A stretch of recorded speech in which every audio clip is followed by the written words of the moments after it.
ఖమ్మం జిల్లా పెనుబల్లి మండలంలో గాలివాన బీభత్సం సృష్టించింది. భారీ ఈదురుగాలులకు టేకులపల్లి సమీపంలో నేషనల్ హైవేపై భారీ వృక్షాలు రోడ్డుకు అడ్డంగా పడ్డాయి. దీంతో తల్లాడ దేవరపల్లి జాతీయ రహదారిపై 10 కిలోమీటర్ల మేర భారీ ట్రాఫిక్ జామ్ అయింది.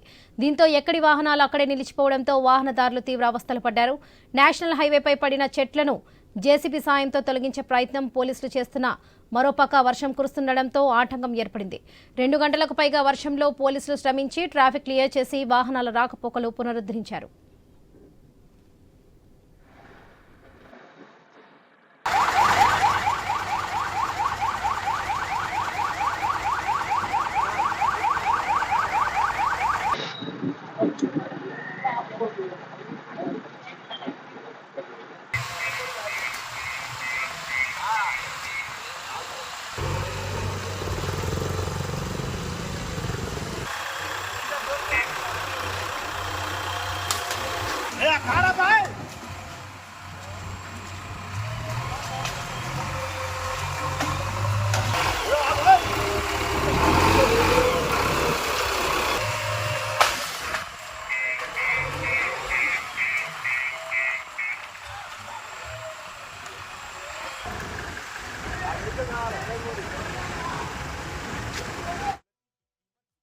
ఖమ్మం జిల్లా పెనుబల్లి మండలంలో గాలివాన బీభత్సం సృష్టించింది. భారీ ఈదురుగాలులకు టేకులపల్లి సమీపంలో నేషనల్ హైవేపై భారీ వృక్షాలు రోడ్డుకు అడ్డంగా పడ్డాయి.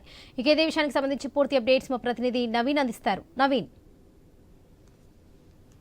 వరలక్ష్మి నిన్న అర్ధరాత్రి నుంచి కూడా గాలి దుమారం అయితే ఖమ్మం జిల్లాని అతలకుతలం చేసినట్టుగా తెలుస్తుంది. పూర్తి స్థాయిలో కూడా ఖమ్మం జిల్లాలోని పెనుబల్లి మండలం టేకులపల్లి సమీపంలో జాతీయ రహదారిపై ఉన్న భారీ వృక్షాలు కూడా రోడ్డుకి అడ్డంగా పడిపోవడంతో కూడా పూర్తిగా ట్రాఫిక్ జామ్ అయిన పరిస్థితి కనపడుతుంది. అంతేకాకుండా కొంతమంది మామిడి రైతులు కూడా పూర్తి స్థాయిలో కూడా నష్టపోయిన పరిస్థితి ఇక్కడ కనపడుతుంది. ఎందుకంటే మామిడి కాతకొచ్చిన సమయంలో గాలి దుమారం ఒక్కసారిగా భయంకరంగా వర్షంతో పాటు భారీ ఎత్తున గాలి దుమారం రావడంతో కూడా మామిడి పంట కూడా మొత్తం కూడా నెలరాలిన పరిస్థితి కనపడుతుంది. అంతేకాకుండా భారీ వృక్షాలు కొన్ని ఏళ్ల కంటే అంటే దాదాపు 100 ఏళ్ళు ఉన్నటువంటి వృక్షాలు కూడా నేలమట్టమైనటువంటి పరిస్థితి కనపడుతుంది. నిన్న పూర్తి స్థాయిలో కూడా కొన్ని ఏరియాలకు ఏదైతే ఉందో పెనుబల్లి ప్రాంతంలో కొన్ని ఏరియాలు మొత్తం కూడా విద్యుత్ కోత కూడా నిలిపివేశారు. ఎందుకంటే పూర్తి స్థాయి కూడా విద్యుత్ స్తంభాలు కూడా కుప్పకూలడంతో కూడా మొత్తం కూడా విద్యుత్తును కూడా నిలిపివేసినట్టు పరిస్థితి కాబట్టి పూర్తి స్థాయిలో కూడా అధికారులు ఇప్పటికే పూర్తిగా కూడా ఆ రోడ్లపై ఉన్నటువంటి వృక్షాలను మొత్తం కూడా తొలగించారు. ట్రాఫిక్ అయితే క్లియర్ అయితే చేస్తున్నట్టు పరిస్థితులు. ప్రస్తుతానికైతే గాలి దుమారం అయితే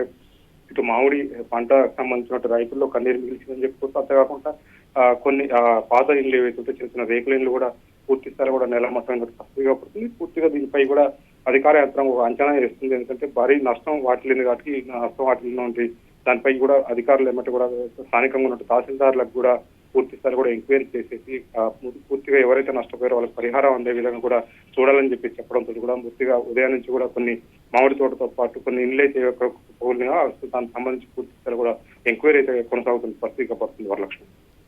రైట్ నవీన్, థ్యాంక్ యూ.